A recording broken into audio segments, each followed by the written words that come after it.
네, 여러분 안녕하십니까. 자, 우리가 이 까르마 법칙을 공부하고 그다음에 진짜 인생 공부에 들어왔지 않습니까?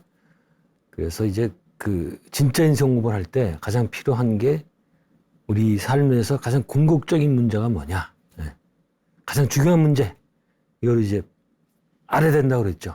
근데 그걸 알기 위해서는 현재 우리 상태가 어떤가를 알아야 된다고 그랬죠. 그래서 뭐 전 불교회를 들어왔는데, 불교에서는 이 사성제라고 있잖아요. Four Noble Truths. 그게 바로 그런 관계를 굉장히 잘 설명하고 있다라고 생각이 들어서 그 체제로 지금 가고 있습니다. 그래서 지난 시간에 첫 번째, 우리 현재 상태는 어떻다? 괴롭다. 괴로워도 너무 괴롭다. 네. 진짜 몸서리 쳐지게 괴롭다. 이제 안 괴롭다고 생각하는 사람들은 아주 업보가 좋던가. 첫 번째는 그렇거나. 근데 그런 사람 별로 많지 않습니다. 두 번째는 잘 세상을 모르든가. 그 둘 중에 하나라고 생각이 되는데, 어쨌든 그래서 지난 시간에 이제 이 고통, 인생의 고통에 대해서 불교는 상당히 구체적으로 설명했다고 그랬죠. 처음에 네 가지 고통에서 생로병사.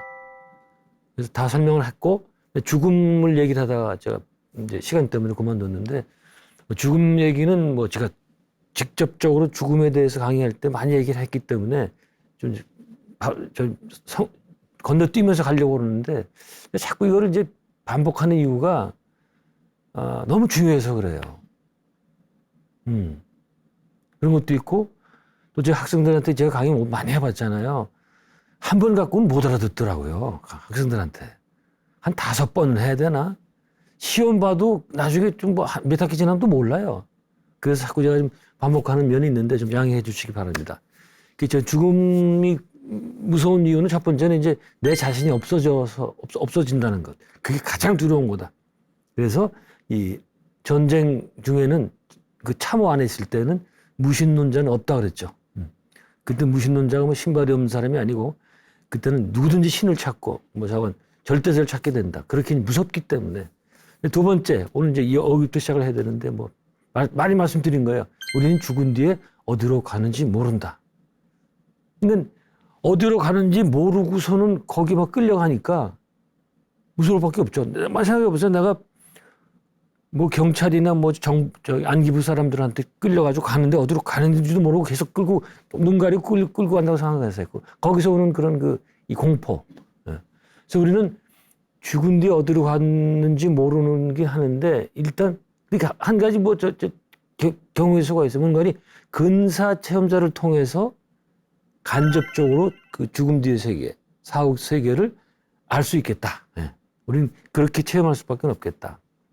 근데 그건 감정적이기 때문에 직접적으로 체험하고 달라. 제가 근사 체험에서 책도 쓰고 숱하게 책도 보고 많이 강의를 했지만 아직도 그 간접적인 거라서 궁금해요. 정말 그 사후 세계가 어떻게 펼쳐질까? 그 사람들이 말하는 것처럼 펼쳐질까? 아니면 또 다르게 될까? 여전히 궁금합니다. 자, 세 번째 이 죽음의 고통은 사후 세계가 있다면 그곳이 어떤 곳인지 모른다. 아까는 그냥 사후세가 있는지 없는지 이런 건데, 사후세가 있다고 치더라도 그것이 어떤 곳인지, 정말 종교에서 말하는 것처럼 착한 사람은 천당 가고 예수 안 믿는 사람 지옥 가고 이런 건지. 근데 이것도 교육을 받아보면 조금 알 수 있거든요. 근데 역시 아까 말씀드린 대로 공부를 해도 간접적으로만 알 뿐이지 직접적인 건 아니에요. 저도 솔직히 말해서 제가 임종을 한 다음에 영혼 상태가 됐을 때 어떻게 펼쳐질지 굉장히 궁금해요, 이게. 제가 수십 년간을 죽음을 강의하고 이랬지만, 제가 직접 맞닥뜨려질 때 어떤 광경이 펼쳐질지, 짐작은 해요. 예상은 하지만, 그건 모르죠. 어떻게 될지, 이거. 그러나, 근사에 체험한 사람들은 직접 가서 봤기 때문에, 그들은 죽음에 대해서 전혀 두려워하지 않습니다.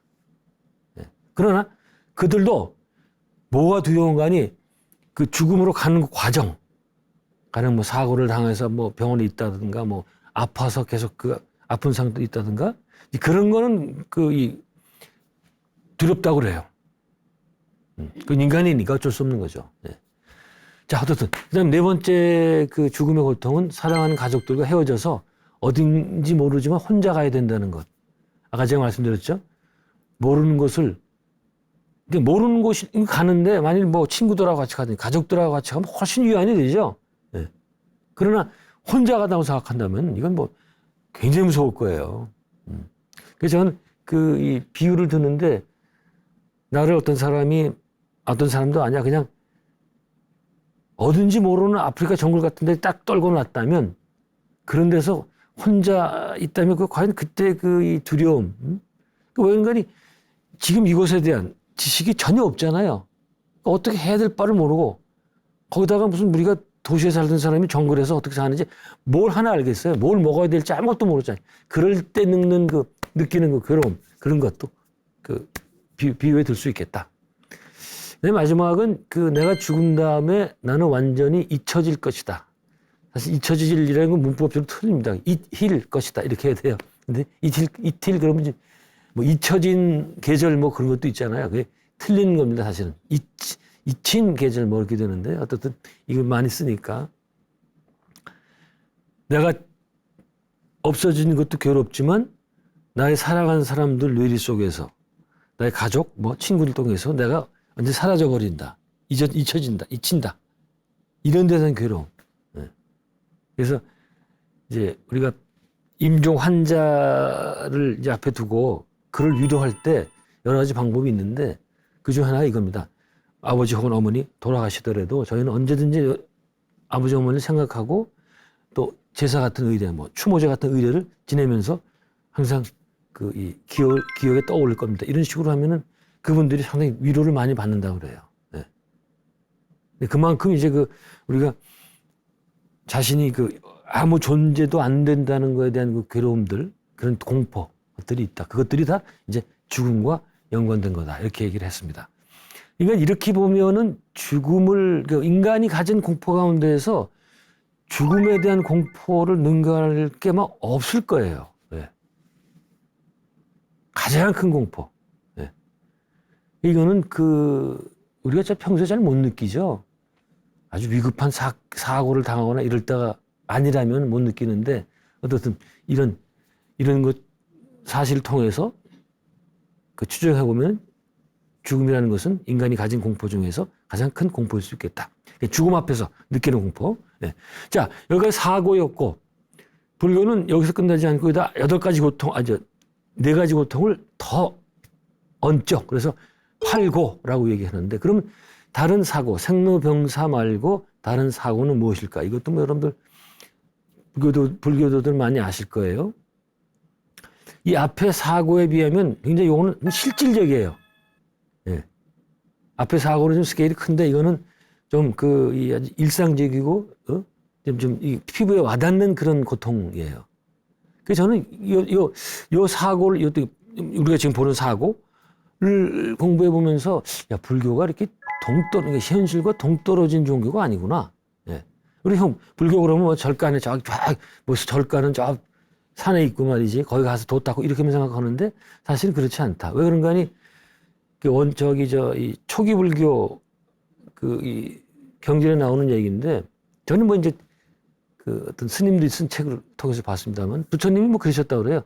남편은 아내에게 보석을 사줘야 된다. 뭐 그럼 아니 부처님처럼 세간 다 떠난 분이 기껏 보석을 사주라고 이런 얘기를 해?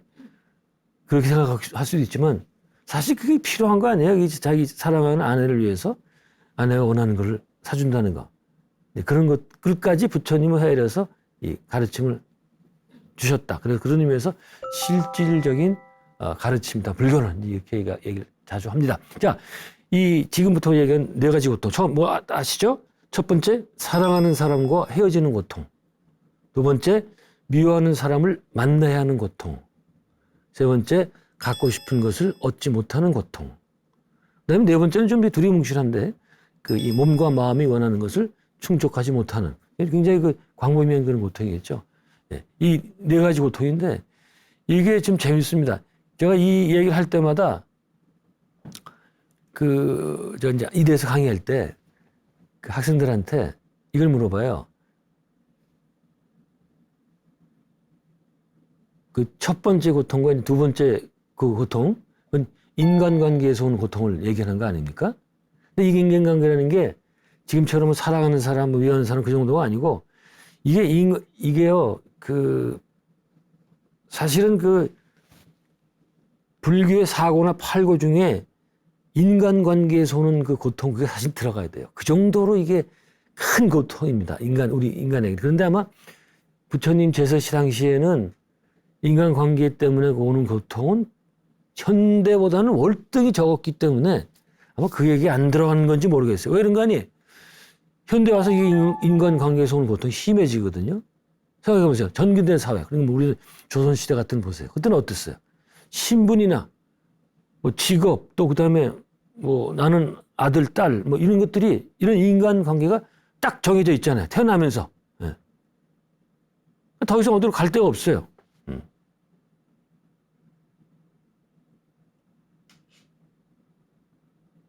그래서 그게 있으면은 그런 딱 고정된 인간관계를 이제 따르기만 하면 되는 거예요. 그죠? 그러나 현대 사회는 뭐예요? 모두 개인 대 개인으로 만나는 것이기 때문에 인간관계가 굉장히 복잡해져요. 뭐 신분 이런 것도 없잖아. 네? 이런 거. 일례로 이제 과거 조선시대 그 예를 들어보자고요. 과거에는 집에서는 효하고 부모에게 효하고 또 밖에 나가서 사람을 이제 나이 많은 사람 공경하고 그다음에 매일 하는 건 농사만 지으면 되는 거예요. 거기에 무슨 뭐 복잡한 인간관계가 있겠어요. 물론 이제 친척들하고 뭐 있겠지만은 그건 뭐 지금하고 비교하면 아무것도 아니죠. 어떻게 보면은. 그러나 지금은 어때요? 매일 불특정 다수와 만나야 되고 그러면서 많은 사람과 인간관계를 갖지 않을 수밖에 없죠. 네. 적나라한 예로 과거에는 회사 같은 거 없었잖아요. 네. 그 회사 속에서 느끼는 그런 이 다양한 인간관계 거기서 이 많은 문제가 생기죠. 네. 저는 이제 그 다음 그것과 연관해서 뭘 설명하는 거니 팁으로 제가 이제 학생들한테 이제 어린 여학생들이죠. 야, 너희들 사랑하는 사람과 헤어지거나 만나지 못해서 느끼는 고통과 미워하는 사람을 만나야 되기 때문에 느끼는 고통. 이거 중에 뭐가 더 괴로울 것 같아? 이렇게 물어보면 다들 사랑하는 사람과 못 만나 하는 게 더 괴롭다 이래요. 그래서 야, 아직 좀 더 살아봐야겠구나. 어? 그런 거니? 그리고 이제 학생들은 남을 미워한 적이 없는 모양이네. 또 미움을 받아본 적이 없는 모양이네. 예, 사랑 일변도로 가는 거 보니까 사실은 그렇지 않죠. 미운 이를 만나는 게 훨씬 더 괴롭죠. 예. 사랑하는 사람을 못 만나는 건 그래도 확신을 갖고 있으면 서로 간의 확신, 서로 간에 사랑한다는 확신이 있다면 참아낼 수 있어요. 아무리 멀리 떨어져 있어도. 예. 그러나 미운 사람은 이건 물론 안 만나면 문제가 없지만은 예? 계속 만나야 된다면 특히 가정에서 배우자가 미운 거, 미치는 거죠, 이게. 예? 또 직장이나 뭐 군대 뭐 이런 그 조직사회에서 나를 진정으로 못 살게 구는 상사, 선임이 있는 경우. 이거 문제가 보통 아닙니다, 이거. 이거는 근데 이게 전근대 사회에서는 없던 일이 아니에요, 주로. 별로 없던 일이죠. 예? 만일 직장에서 선배 사원이 나를 그렇게 갈 때마다 갈군다면 매일 직장 가는 게 지옥 가는 것 같을 거예요. 응? 그래서 금방 때려치고 싶지만은 다시 취직하기도 힘들고 또 그런 목구멍이 포도청이라고 그래서 선뜻 그만둘 수도 없고 말이죠. 미치는 거예요, 이게. 그래서 나온 얘기가 타인이 지옥이다. 타인이 지옥이 다른 데 있는 게 아니고 얼마나 이 인간관계가 힘들었으면 타인이 지옥이라고 말하겠냐 이거야. 그만큼 현대사회에서는 인간관계가 힘들다. 그래서 만일에 부처님이 지금 무슨 장교를 다시 이제 만들었다면 인간관계가 굉장히 힘들다고 뭐 그런 얘기 했을 거예요. 자, 그러면 여기 뭐 이제 불교에서 이런 고통을 이렇게 얘기했다면은 기독교에서 말하는 고통은 뭐예요? 좀 기독교 얘기도 좀 해야죠. 제가 뭐 잘 아는 건 아니지만 여러분 다 아시죠? 기독교 교리에 의하면 인간은 기본적으로 죄인이라는 거, 죄짐받은 존재. 예. 그래서 그들의 경전을 보면, 야고보서라는 경전을 보면, 욕심이 잉태한즉 죄를 낳고 죄가 장성한즉 사망을 낳느니라, 이런 게 있어요. 근데 이게 저는 좀 문제가 있다고 생각하는 게, 기독교 안을 보면 인간의 죽음에 대해서 두 가지 시각을 갖고 있어요. 지금 이것처럼 이 욕심 때문에 죄가 생기고 죄 때문에 죽게 된다. 여기서는 뭐예요? 죽음을 굉장히 부정적으로 보는 거예요. 그렇죠? 죄 때문에 죽었기 때문에. 네? 근데 또 하나는 또 뭐 있어요? 주로 이제 기독교인들 장례식 할 때 보면 목사들이 항상 하는 얘기가, 뭐 우리 성도님은 하나님께서 필요하셔서 불러갖고 지금 하나님 옆에서 편안하고 이렇게 계십니다, 이러거든요. 그거 굉장히 좋은 거예요. 그렇죠? 이 고통스러운 이 세상을 떠나서 하나님 옆으로 갔으니까 죽음을 아주 긍정적으로 본다고요. 이 두 가지가 딱 이 모순되는 태도가 있는데, 그 뭐 모순되는지 모르는 것 같더라고요. 물어봐도 잘 모르는 것 같고. 네? 근데 첫 번째도 사망, 이 욕심, 죄, 사망, 이게 기독교의 기본적인 그런 교회라고 생각이 됩니다. 자, 어떻든 이런 고통에서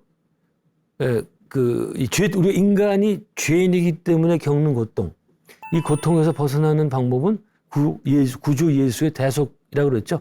대신 속죄받는 것을 통해서만 가능하다.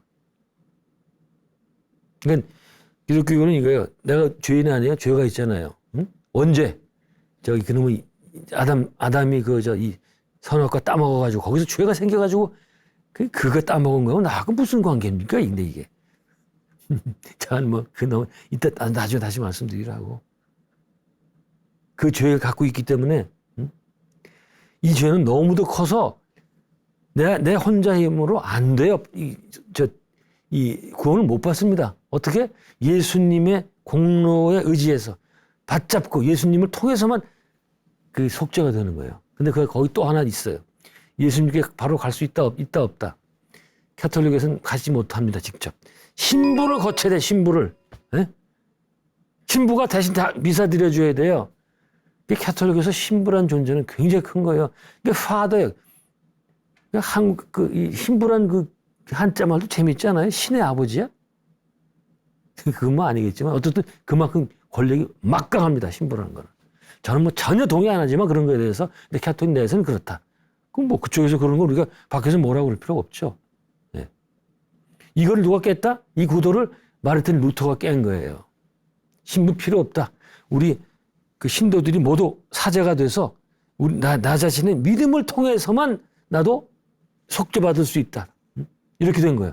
그래서 그게 그 종교의 계획이라고 그러는 거예요. 가톨릭 그걸 깼기 때문에. 가톨릭 입장에서는 물론 인정 안 하죠, 그거를. 예. 그렇습니다. 이게 기독교 교리는. 자, 그래서 이제 그 기독교인의 이제 문제는 뭔가 하니, 내가 자신이 죄를 다 사함을 받았는지, 그러니까 다시 말해서 구원을 받았는지에 대해서 끊임없이 의문을 던집니다. 예? 내가. 물론 교리는 내가 예수님 믿습니다 그러면 구원을 받았다고 얘기를 하는데, 그거 어떻게 믿어요, 그거를? 뭐 확실한 증거가 있어야 될 거 아니에요. 목사 얘기한다고, 신부 얘기한다고 믿을 수가 있습니까, 그게? 그래서 그는 끊임없는 의문을 가지다가 어떻게 이제 행동을 하는가니, 이제 이 도덕적인 생활을 해요. 어떻게? 뭐 담배를 안 피거나 뭐 술을 안 먹거나. 이게 지금 개신교에서 하는 일이거든요. 청교도라고 그러죠. 청교도, 개신교도들. 응? 퓨리탄이죠. 그게 바로 이런 이 세속적인 생활을 안 하는 거예요. 왜 안 한다? 이 사람들이 생각해요. 내가 이런 세속적인 쾌락을 멀리 한다는 것은 담배도 안 피고 뭐 술도 안 마시고 뭐 성적인 것도 굉장히 엄격하게 하고 이런다는 것은 내가 이게 바로 구원받았다는 증거 아니냐 말이야, 이게. 예? 그걸 스스로에게 확인시키려고 금연금주 말이죠. 예? 금욕이 나오는 거예요. 어쨌든 이 기독교에서는 그런 식으로 스스로 이 윤리적인 생활을 하면서 구원에 대한 공포, 그러니까 내가 구원을 받았는지 안 받았는지를 그에 대한 공포가 있단 말이죠. 거기서 벗어나려고 노력을 많이 했다. 그렇지만 여전히 나는 죄를 짊어지고 사는 그런 죄짐받은 존재. 그래서 그 괴로움은 하늘을 찌르겠다. 먼저 옆에서 이제 보기 그런 것 같아요. 자, 여기까지 하고 그다음에 이런 거 말고 또 그 외에 고통도 있겠다. 그 가운데 가장 큰 고통은요, 악과 고통의 문제. 여기 고통이 다시 나옵니다만 제가 한번 말씀드렸죠. 이게 종교적으로 봐도 그렇고 뭐 그냥 일상적으로 봐도 이런 의미는 들지 않겠어요. 왜 이 세상에는 악이 이렇게 만연할까? 그래서 세상에 만연한 악과 고통을 만나야 하는 공포. 그렇잖아요. 동시에 우리는 나의 잘못이 아닌데 뜻하지 않은 사고나 사건을 당해서 고통을 겪어야 되죠. 그죠? 근데 우리가 언제 그런 고통을 당할지 몰라요. 어떻게? 예를 들어서 자신이 무슨 사고로 장애인이 될 수 있고. 그래서 우리는 비장애인이라고 이제 얘기를 하잖아요. 그게 제가 볼수록 다 맞는 얘기예요. 왜? 언제 장애인이 될지 모르거든요, 이게. 예. 저 장애인 쪽하고 조금 연계가 있어서 제가 말씀 좀 들어봤는데 이제 그렇게 얘기를 하더라고요. 뭐, 내가 장애인이 될 수도 있지만 뭐 내 자식이, 내 배우자가 뭐 장애인이 될 수도 있고 뭐 자살할 수도 있고 뭐 이런 그 뜻하지 않은 사건들이 계속 일어나잖아요. 우리 살면서. 그런 것 때문에 우리는 대단히 괴롭고 그러면서 또 내가 왜 이런 고통을 겪는지 알 수 없어서 더 괴롭습니다. 예. 이렇게 설명할 수 없는 고통들이 너무 많죠. 예. 근데 우리는 그냥 금방금방 잊어버려가지고 그게 없는 줄 알지 사실은. 그래서 저는 어떻게 이 비유를 드는 거 아니 이런데 뭐 총알이나 이 못 같은 게 박혔어요 이전에. 근데 그게 오래되니까 모르겠어 그게. 그냥 그 고통이 그냥 일상의 고통을 알고 그냥 사는 거예요. 예? 그런 사람도 있잖아요. 세상에 이런 일이 이런데 보면 뭐 여기 못이 박혔는데 그걸 모르고 맨날 아프긴 아픈데 그냥 그게 일상이 돼가지고 그냥 사는 거예요. 그게 어떻게 또 엑스레이 찍어봤더니 그게 있어가지고 뽑아냈더니 그렇게 상쾌해. 우리가 그런 거다. 지금 고통에 너무 익숙해 있어가지고 우리가 얼마나 어떤 고통을 받고 있는지 몰라요. 그러나만이 이 고통에서 벗어날 수 있다면, 다시 말해서 뭐 얕은 수준에서라도 깨달음을 얻을 수 있다면은 지금이 얼마나 괴로운 상태인지 알 수가 있죠. 우리가 보통 이런 종교적인 문제에 대해서 관심이 없잖아요, 사람들이. 왜? 지금 자기가 고통을 겪고 있다는 걸 몰라서 그래요. 알면 그렇게 무관심할 수가 없어요. 우리는 무디기 때문에 우리는 삶을 살 때 보통 보면 너무 자기 삶에 대한 그게 무딘 경우가 그런 경우를 너무 많이 봐요. 이런 고통의 문제라든가 악의 문제, 뭐 죽음의 문제 이거를 파기보다는 외면하고 다른 데 가서 그냥 쾌락을 찾고 이러면서 피하는 거죠. 굉장히 무딘 거예요. 그게 무디게 살면 본인한테 많이 났습니다. 예? 우리는 굉장히 섬세하고 예민하게 살아야 됩니다. 제가 맨날 듣는 예가 하나 있는데 그 일본의 그 최고의 스님이었던 도겐, 한국말은 도원이죠. 그냥 뭐 조동적 만들고 일본의 원효라고 그러는 분인데 그 양반은 7살 때 자기 부모의 가 죽고 그 시신을 화장하는데 거기서 그 연기가 나오는 걸 보고 인생 무상을 느끼고 출가했다는 거예요. 그 정도는 돼야 이게 우리 예민한 거지. 아이고, 참, 뭐 그렇게 하자는 건 아니고요. 어쨌든 그런 아주 예민하고 섬세한 면을 갖고 있어야지 된다. 예? 무딘은 본인한테 손해다. 예. 이 얘기 아마 계속 나올 겁니다. 자, 두 번째. 우리가 악과 고통의 문제를 얘기했죠. 거기서 오는 괴로움. 그 다음에 두 번째는 인생의 무의미함. meaninglessness. 영어가 좀 안 하다 하니까 잘 안 되네요. 그러니까 과연 내 삶이라는 게 의미가 있는 것인지 아무 의미가 없는 것은 아닌지 응? 나는 왜 사는지 뭐 어차피 난 죽으면 끝이다. 그렇도 사는 게 무슨 의미가 있는가? 아무리 돈이 많은들 지위가 높은들 학식이 많은들 죽으면 다 꽝인데 그렇다면 지금 내가 사는 게 무슨 의미가 있냐 말이야. 이런 것들 이것도 지금 제가 말씀드렸죠. 예민한 사람만이 갖는 거예요. 응? 그냥 대충 그냥 살면 이런 생각을 안 갖게 되죠. 근데 대충 사는 사람들도 사랑하는 사람이 죽었거나 뭐 이럴 때 인생에 큰 위기를 닥쳤을 때 이걸 생각을 합니다. 근데 그런 기회가 왔을 때 놓치지 말라는 거예요. 또 적당히 타협하고 말이야 또 다시 옛 습관으로 가지 말고. 예?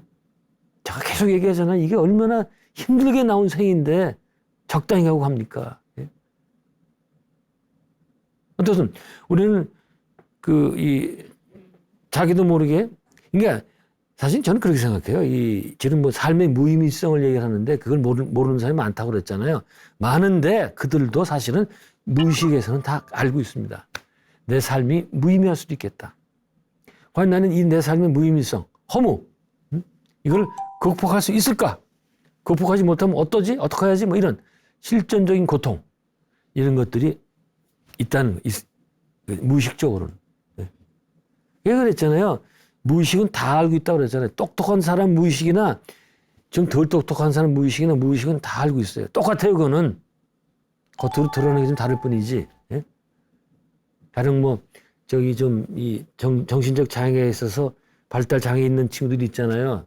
몸은 25살인데 마음은 뭐 서너 살밖에 안 됐다 이런 사람들 있잖아요.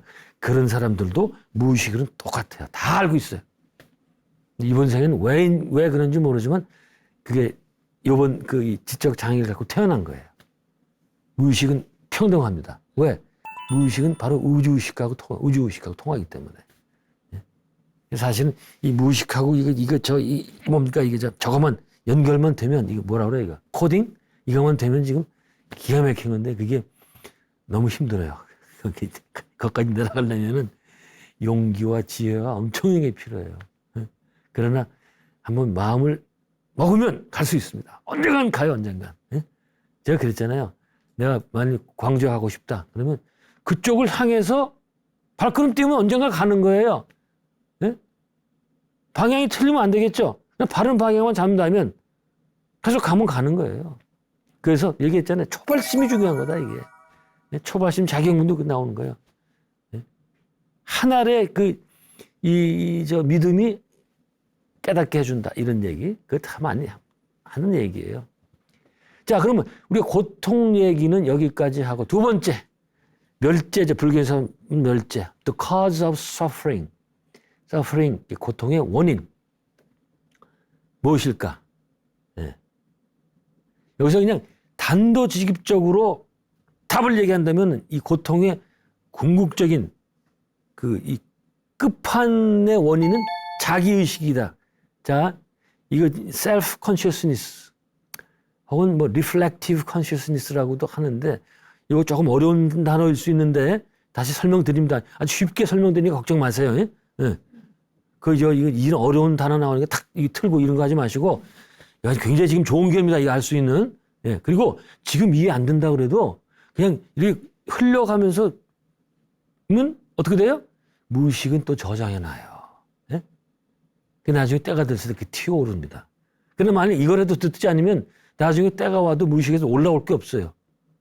그래서 그냥 들어놓는 게 좋은 거예요. 여러분들도 이 채널 틀어놓고 안 들어도 좋으니까 틀어놓고 계세요. 근데 이게 제가 이 강의가 40여 분이더라고요. 너무 길어, 이거. 누가 이런 강의를 들고선 40몇 분 이러고 보겠어요. 제가 무슨 개그를 합니까? 노래를 합니까? 노래도 이렇게 못 듣는데.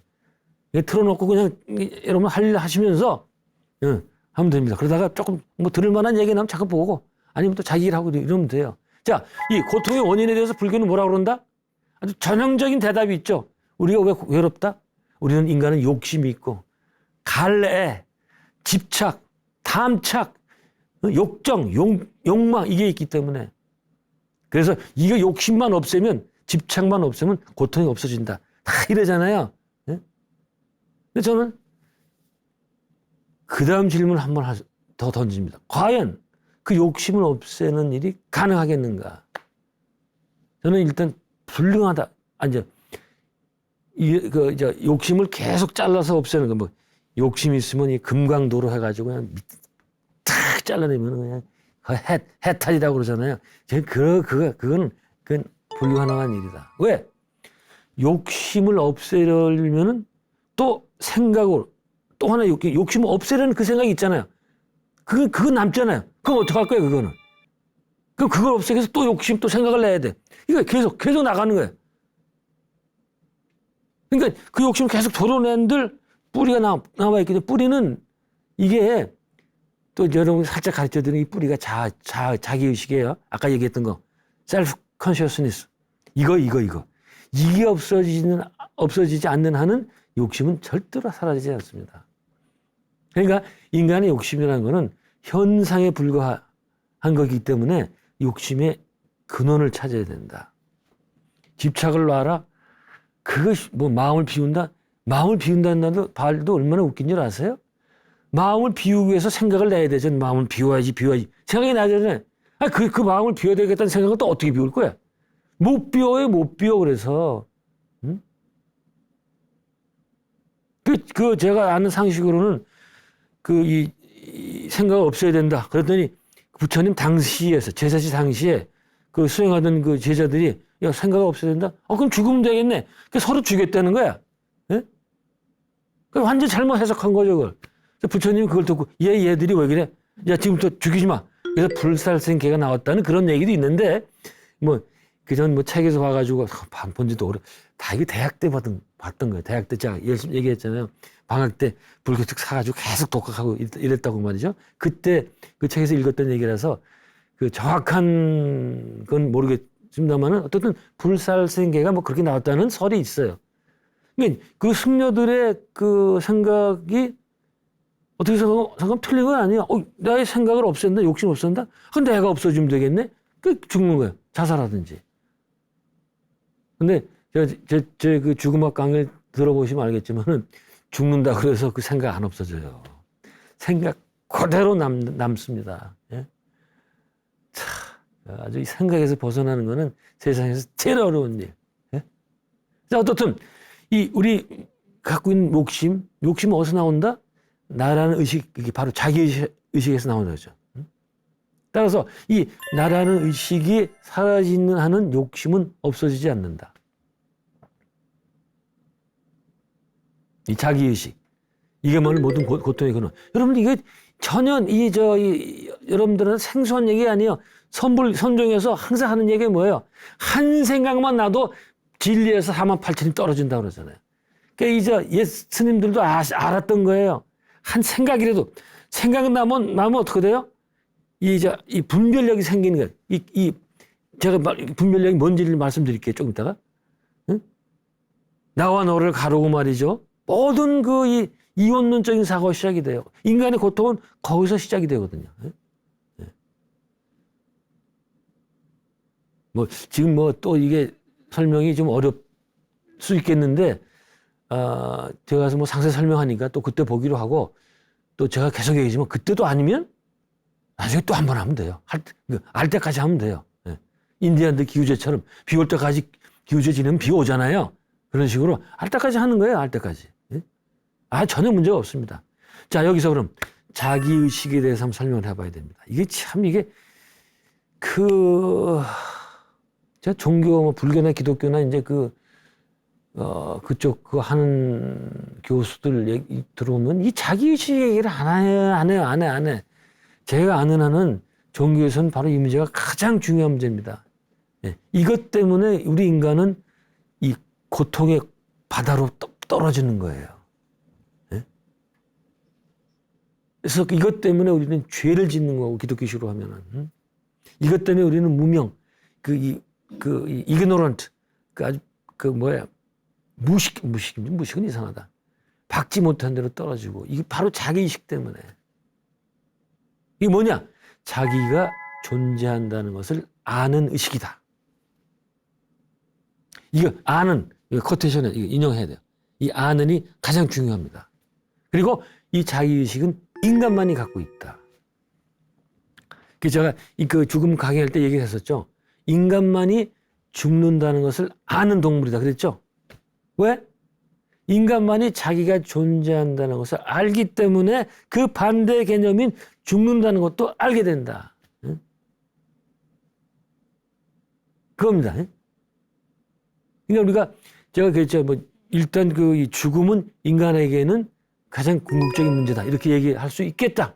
그러나 진짜 궁극적인 문제는, 그러니까 우리가 죽음을 알게 되는 그 배경에는 바로 이 자기의식이 있다. 이거야말로 자기의식의 존재야말로 인간에게는 기회이자 가장 위기, 그 문제라는 거예요, 문제. 왜? 우리는 이 의식 때문에 모든 걸 이원론적인 시각, 조금 어렵습니까? 이원론적인 시각으로 보게 된다. 그러니까 내가 있고 상대가 있어요.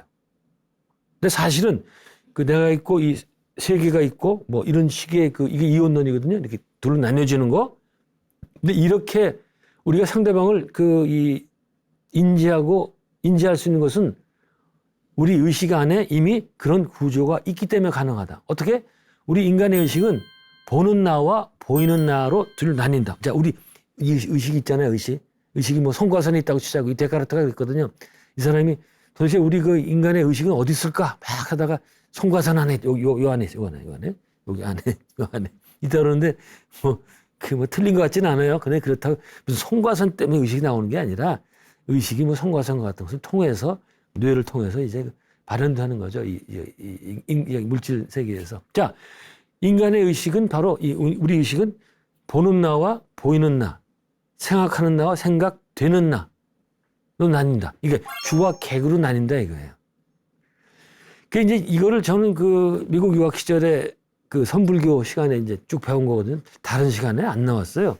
꼭 이 선불교 시간에 많이 나왔어요. 제가 계속 말씀드렸던 그 디마르티노 교수님.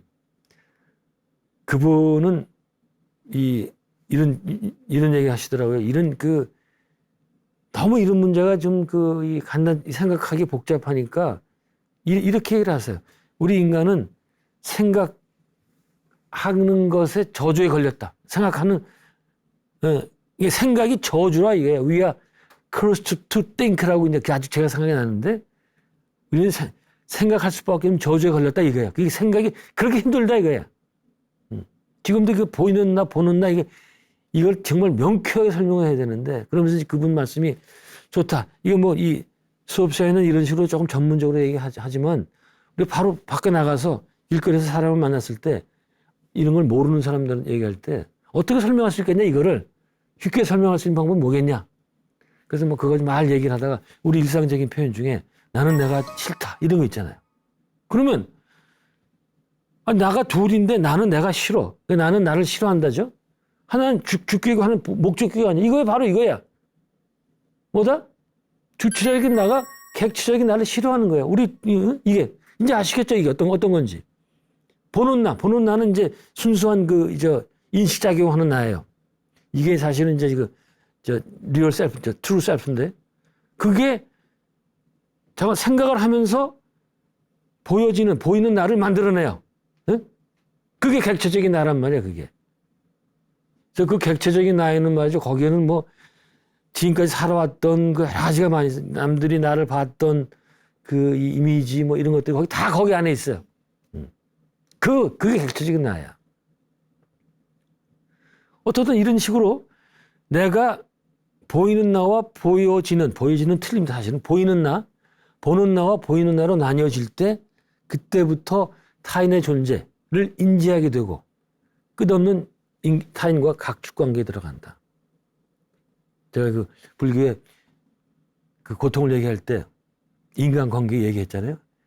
그래서 우리는 바로 이런 자의식이 있기 때문에 자기의식이 있기 때문에 인간관계에서 오는 고통을 넌덜머리 나게 겪는다. 자 여기서 그러면 좋다 그래 당신 얘기가 그런데 그러면 좀 예를 들어서 좀 재밌게 좀 설명해봐 이럴 수가 있겠죠. 저는 이제 동물하고 비교를 하는데 동물이 인간도 동물 아니에요. 근데 인간만이 생각할 수 있는 동물이다. 네. 생각이란 건 뭐다? 지금 말하는 대로 생각하는 나와 생각되는 요즘 누가 이제 생각되어지는 그러는데 그 이제 사동의 반대이기 때문에 두 번 한 것도 필요 없죠. 생각하는 나와 생각되는 대로 되는 나로 나누어지기 때문에. 근데 여기서 이제 인간만이 할 수 있는 얘기가 나옵니다. 뭐다? 인간은 자기를 대상으로 볼 수 있기 때문에 자기의 그 생각을 조작할 수 있다 이거예요. 동물은 그 생각할 수 있는 능력이 없기 때문에 이 조작을 할 수가 없어요. 그 여러 가지 예가 많습니다. 동물은 그냥 느낄 뿐이에요. 예. 그 조작하는 예? 뭐 그 조작보다 그게 있군요. 동물과 인간의 다른 점 중에 하나가 인간만이 언어를 갖고 있다. 동물은 언어가 없다. 그럼 또 제인 구달 같은 동물학자는 펄쩍 뛰죠. 무슨 소리냐? 동물도 언어가 있단 말이야. 그러나 그거는 그 언어라기보다는 언어는요 일단 그 추상이라는 의미가 들어가요. 근데 동물은 그런 추상화된 언어가 아니라 일종의 기호, 사인 같은 건, 사인. 네? 그런 거. 예를 들어서 저 이전에 독일인가 어디에서 더하기를 하는 말이 있어서 더하기 하는 말. 네? 여기 뭐 어떻게 하는 거 아니? 1, 2, 3, 4, 5, 6, 7, 8, 90 써 있거든요, 밑에. 그럼 저기서 저 물어요. 2 더하기 5는 뭐야? 그랬더니 말이 짜박짜박하다 치대 딱 서요. 이야, 저 말이 생각을 할 줄 아는구나. 기가 막히단 말이야. 계산까지 하는, 계산이라는 건 생각하기 때문에 가능하거든요. 이랬거든요. 그게 진짜가 아닐까요? 그래서 어떻게 실험을 바꾼 줄 알아요? 주인을 바깥으로 내보냈어요. 그때 말이 몰라요. 계산을 못 해. 그 말은 어떻게 계산했다? 딱 이제 뭐가 오니까 옆으로 가다가 딱 주인의 아주 조그만 이거 한 거 눈동자가 움직인다면 손이 조금 움직여. 그걸 캐치해가지고 7번에서 쓴 거예요. 그거야. 그게 실험으로 다 밝혀졌습니다. 동물이 계산 못 해요, 절대로. 응? 그 원숭이가 조삼모사 하는 거, 그 원숭이는 몰라요. 아침에 3개 주는데, 저녁 때 4개 주는데 아무것도 몰라. 응? 어쨌든, 그 인간만이 이런 식으로 언어는 대상을 추상화할 수 있다. 응? 개념화한다는 거예요, 개념. 응? 언어를 가지고 말이죠. 이런 예. 그게 동물자가 잠깐 그 동물이 얘기하는 거는 그 만화 영화에서 나오는 그것밖에 없어요. 만화 영화 보면 식물도 얘기를 하는데 그걸 이제 그 주술적인 단계라고 그래요. 아이들 단계, 저기 4살, 3살짜리 단계 이런 겁니다. 야, 이거 지금 참 재미난 예가 많이 되는데 시간이 벌써 많이 지났네요. 자, 우리가 그 인간이 있는 생각할 수 있는 능력이 있기 때문에 여러 가지 부대 효과가 나타나는데 언어를 봤죠, 언어. 네. 그 다음에 계속해서 또 재미난 얘기가 많이 나옵니다. 그건 다음 시간에 보도록 하겠습니다. 네, 오늘 여기까지입니다. 고맙습니다.